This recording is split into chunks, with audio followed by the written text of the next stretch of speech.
네, 이번엔 집단 감염이 일어난 성남 은혜회관 교회 소식입니다. 소독을 해주겠다면서 교인들 입에 소금물을 뿌린 사람은 다름 아닌 목사의 부인으로 드러났습니다. 이 교회와 관련된 확진자는 5명 더 늘어서 54명이 됐습니다. 최하은 기자입니다. 분무기를 손에 들고 교인들의 입에 소금물을 뿌리고 있는 이 여성. 은혜강교회 담임 목사의 부인입니다. 다 제가 시킨 거고 민간요법에 식용 같은 거 살균 입안에 같은 데 된다니까 저 전문적인 의료인은 아니니까 진짜 그냥 주먹구구식으로 하다 보니까 김 목사와 부인에 이어 대학원생인 아들도 감염된 것으로 드러났습니다. 이 교회와 관련된 확진자는 지금까지 54명. 어젯밤과 오늘 사이 추가된 5명은 모두 교인입니다. 이들이 사는 곳은 서울과 의정부, 성남, 부천, 천안으로 다 다릅니다. 이 중 생수 배달원으로 일하는 교인 A씨는 지난 1일 예배에 참석했고 4일부터 발열과 기침 등 증상이 나타났습니다. 확진 전날인 어제까지 서울과 남양주 일대를 돌며 일했습니다. 근무 중에는 마스크를 썼고 대부분 세대 문 앞에 물건을 두고 온 것으로 파악됐습니다. A씨의 어머니도 교인인데 하루 먼저 확진됐습니다. 성남에서는 교인인 어머니와 청소년인 아들이 모두 감염됐습니다. JTBC 최하은입니다. 네, 저희 취재진은 지난 7일부터 어제까지 이 교회가 교인들에게 보낸 문자 메시지를 입수했습니다. 아픈 신도들에게도 따로 예배를 나오라고 공지하고 확진자가 나왔다는 사실도 뒤늦게 알리는 등 부적절한 대응이 고스란히 담겨 있습니다. 조보경 기자입니다. 지난 7일 은혜회관 교회가 교인들에게 보낸 문자입니다. 몸살 기운이 있는 사람들은 다음 날 9시 예배를 보라고 권합니다. 결국 8일 예배에서 확진자가 나왔고 교회가 폐쇄됐습니다. 몸살 있는 사람 따로 그다음에 건강한 사람 따로 이렇게 해서 그날은 이제 낮 예배만 드리는데 몸살 있는 사람은 9시 예배를 나와라. 저 혹시 모르니까. 확진자가 나온 이후 교회 대응도 허술했습니다. 최초 감염자인 교인 A씨가 확진 판정을 받은 건 9일, 보건소가 교회에 이를 알린 건 11일입니다. 하지만 이 사실은 12일에서야 교인들에게 문자로 공지됐습니다. 확진자 나오니까 CCTV 그거 동선 분석 거기 매달려 가지고 있다가 성도들 앞에 문자 메시지 가기까지가 시간이 많이 이제 걸린 거죠. 혼자 이게 소박하게 목회한다고 이제 하다 보니까. 교회는 확진자가 나왔다는 공지를 한 당일 아픈 사람들을 위해 치유 기도를 해주겠다며 연락을 달라는 문자도 보냈습니다. 교회 측은 전화 기도였다고 해명했지만 교인 가족들은 황당하다는 반응입니다. 교회는 어제까지도 모르는 번호로 온 전화는 받지 말라며 교인들을 단속하는 듯한 문자도 보냈습니다. 어느 정도 이제 의견도 통일해서 좀 얘기를 해야 될 것 같고 그래서 큰 누를 끼쳐가지고 나중에 면목이 없죠. JTBC 조보경입니다. 네, 이렇게 은혜회관 교회 관련 확진자가 계속 늘면서 신도들에 대한 전수조사가 시급한 상황입니다. 하지만 아직도 4명이 검사를 받지 않았고 어디 있는지를 모르는 신도도 있습니다. 김도훈 기자입니다. 은혜회관 교회에서 대규모 집단 감염이 나오자 성남시와 방역당국은 신도 명단부터 확보했습니다. 감염 검사부터 해야 확산을 막을 수 있기 때문입니다. 3월 1일부터 15일까지 예배를 본 신도 90명을 포함해 전수조사를 벌여서 총 135명에 대해서 선제적인 검체 검사에 돌입했습니다. 전수조사 대상 신도 135명 중 어제 오전 9시까지 106명이 검사를 마쳤습니다. 이때까지 신도 29명은 방역당국과 연락이 닿지 않았습니다. 경기도가 역학조사관 14명을 긴급 투입해 이들에 대한 동선 파악과 소재 파악에 나섰습니다. 어제 오후 9시까지 12시간 만에 신도 25명을 더 찾아내 검사했습니다. 하지만 아직도 신도 4명이 검사를 받지 않은 상태입니다. 한 명은 아예 연락이 되지 않아 어디 있는지조차 모르고 있습니다. 2명은 신도가 아니라며 검사를 거부하고 있고 한 명은 받겠다는 의사만 내비친 상황입니다. 이들이 지금도 어디서 어떻게 움직이고 있는지는 확인할 길이 없습니다. 성남시와 방역당국은 우선 소재를 모르는 한 명을 찾는 데 주력하고 있습니다. 검사를 거부한 2명에 대해서도 계속 설득에 나서고 있습니다. JTBC 김도훈입니다. 경기도가 137개 교회에 강력한 행정명령을 내렸습니다. 지난 주말 예방수칙을 잘 지키지 않았다가 적발된 교회들입니다. 경기도는 한 번 더 어기면 시설을 아예 폐쇄할 수 있다고 밝혔습니다. 최규진 기자가 보도합니다. 경기도가 내린 행정명령의 핵심은 7가지 방역 지침을 반드시 따르라는 겁니다. 앞으로 실내 예배를 하려면 이 모두를 지켜야 하고 그렇지 않을 경우 시설을 폐쇄할 수도 있다는 겁니다. 이번 밀접 집회 제한 명령 조치에도 불구하고 이를 위반한 교회에 대하여는 집회 전면 금지로 조치가 강화되고 300만 원 이하의 벌금이 부과될 수 있습니다.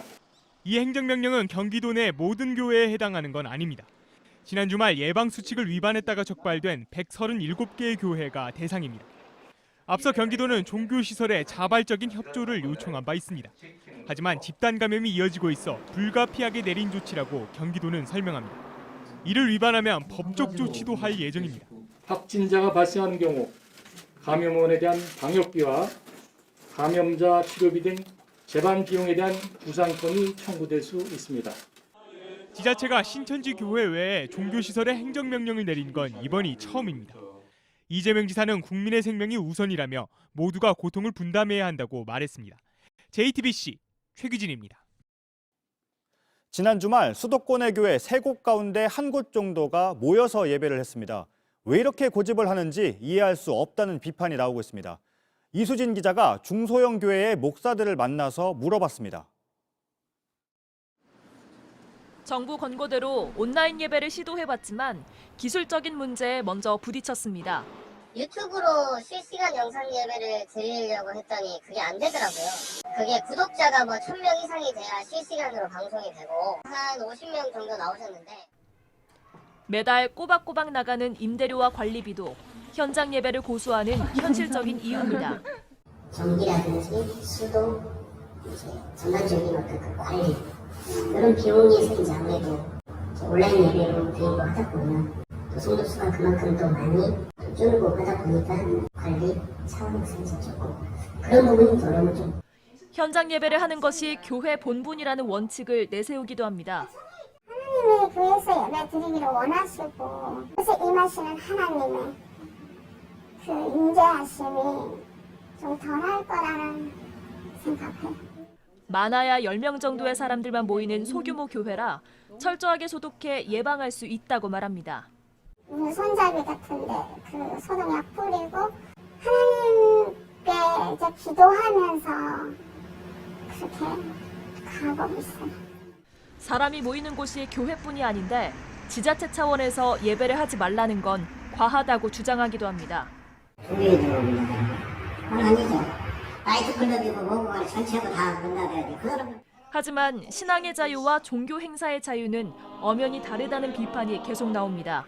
비상 상황임을 감안해달라는 목소리도 크지만 이런 현실적인 이유를 내세우며 일부 중소형 교회는 현장 예배를 중단하지 않고 있습니다.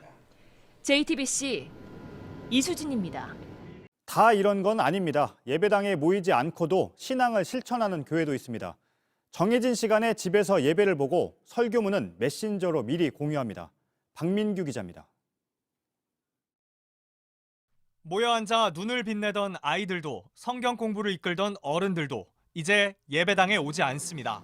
상가 지하에 있는 작은 교회는 4주 전부터 모임을 멈췄습니다.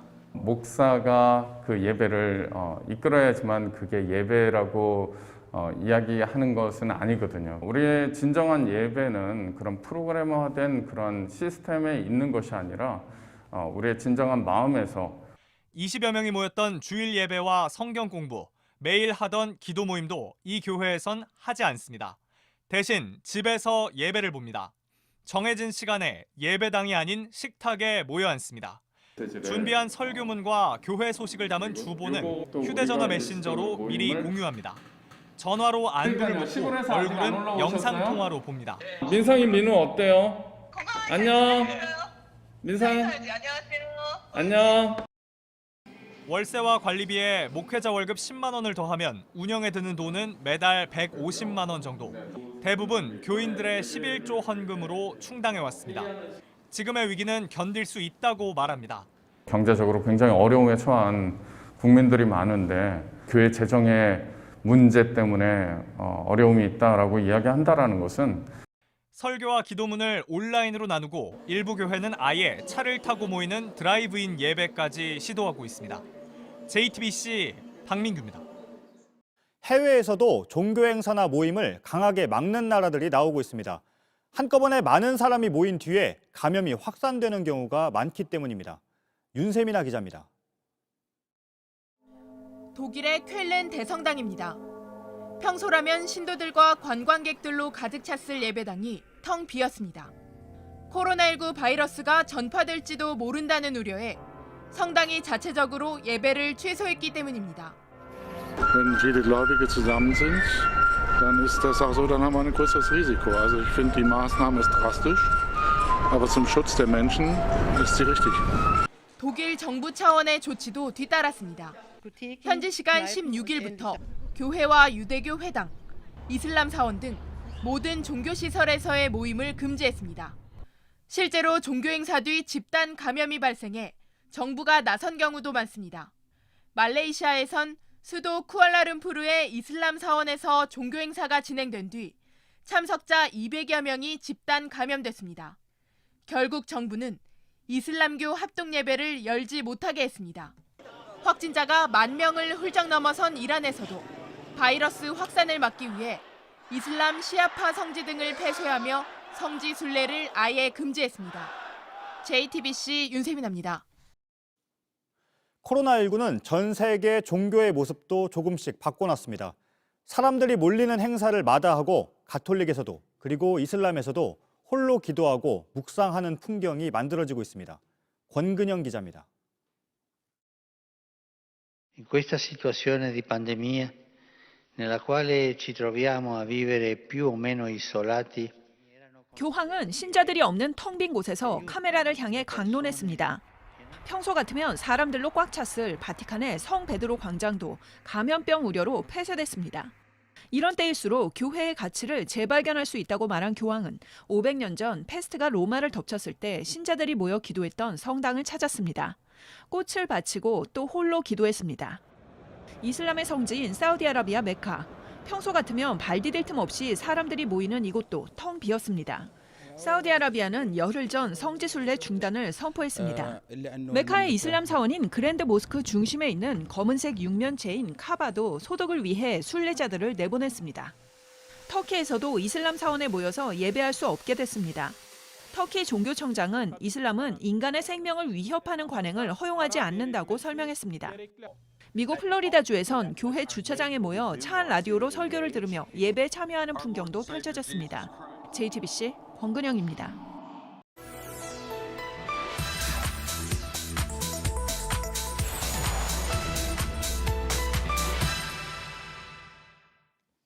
앞서 보신 것처럼 종교 모임을 자제해달라는 호소를 넘어서 경기도는 조건을 달아 예배를 제한하는 행정명령을 내렸습니다. 일부 시민들은 아예 전면 금지해달라 이런 민원을 제기하는 상황인데요. 반대로 종교계 일부에서는 이런 건 종교 탄압이다, 위헌적인 것이다라는 주장도 나옵니다. 네, 이가혁 기자 바로 팩트체크를 해보겠습니다. 네. 대다수 교회들은 지금 방역에 협조를 하고 있는데 일부 교회들이 종교의 자유만을 내세워서 지금 대규모 현장 예배를 강행을 하고 있는 거죠? 네, 위헌적인 종교 탄압 같은 주장도 있습니다. 우리 헌법을 보시죠. 네. 제20조 1항 모든 국민은 종교의 자유를 가진다 이렇게 나와 있습니다. 그런데 이 종교의 자유가 절대적인 것은 아닙니다. 헌법 제37조 2항에는 국민의 모든 자유와 권리는 국가안전보장, 질서유지 또는 공공복리를 위하여 필요한 경우에 한하여 법률로서 제한할 수 있으며 라고 돼 있기 때문이죠. 이 헌법재판소 결정과 대법원 판례에 따르면 이 종교의 자유는 그러니까 내 마음속 상태인 신앙의 자유, 그리고 이걸 행동으로 옮긴 종교적 행사의 자유와 종교적 집회결사의 자유로 나뉩니다. 저 윗줄에 있는 겁니다. 네. 그러니까 신앙생활을 할지 말지 또는 내가 무슨 종교를 믿을지 같은 이런 신앙심은 절대적으로 자유를 보장합니다. 하지만 이게 뭐 예배나 집회 같은 종교적인 행위로 표출이 되면 이건 다른 사람이나 공동체에 영향을 미치는 일종의 사회적인 행위가 되기 때문에 법으로 제한할 수도 있다는 게 그동안의 판단입니다. 네, 그러니까 법률에 따라서 필요한 경우에 제한을 한다는 건데 그 필요한 경우라는 거는 어떻게 정하나요? 네, 우리 헌법재판소는 뭐 이런 특정한 경우에 한해서 기본권인 종교의 자유의 침해를 감수할 수 있다 이런 게 있습니다. 공공복리를 위한 부득이한 경우 또 비례 원칙에 벗어나지 않는 경우, 그러니까 침해되는 권리보다 지키려는 공익이 더 큰 경우, 그리고 필요한 정도를 넘어서 종교의 자유, 본질적인 내용을 침해하지 않는 경우입니다. 이 종교의 자유, 공익 이런 가치 사이에서 균형과 조화를 이루는 게 중요합니다. 네, 그러면 오늘 경기도 행정명령의 경우에도 이 기준이 적용이 되는 거죠? 네, 그렇습니다. 이 오늘 행정명령 나오기 전에 앞서 뭐 예측 같은 게 많이 나왔는데요. 네. 경기도가 전면 금지를 할 것이다. 뭐 이런 식의 이야기가 나왔을 때 강제적인 명령으로 예배 중단하려는 거냐? 종교의 자유를 무시한다. 이런 비판이 나왔습니다. 그런데 오늘 20일이 지난 오늘 실제로 나온 조치는 다릅니다. 이 감염병 예방법이라는 법적인 근거가 있고요. 또 영구적인 게 아닌 오는 29일까지 한시적인 조치입니다. 그리고 뭐 무조건 다 막겠다 이런 게 아니라 신도들이 들어가기 전에 발열을 체크할 것, 또 식사 제공은 하지 말 것 같은 조건을 달았습니다. 뭐 이런 요건으로 판단해 볼 때 뭐 정부, 지자체가 종교 모임에 대해 간섭할 수 없다거나 위헌이다라는 것을 무조건 단정하기는 어려운 상황입니다. 네.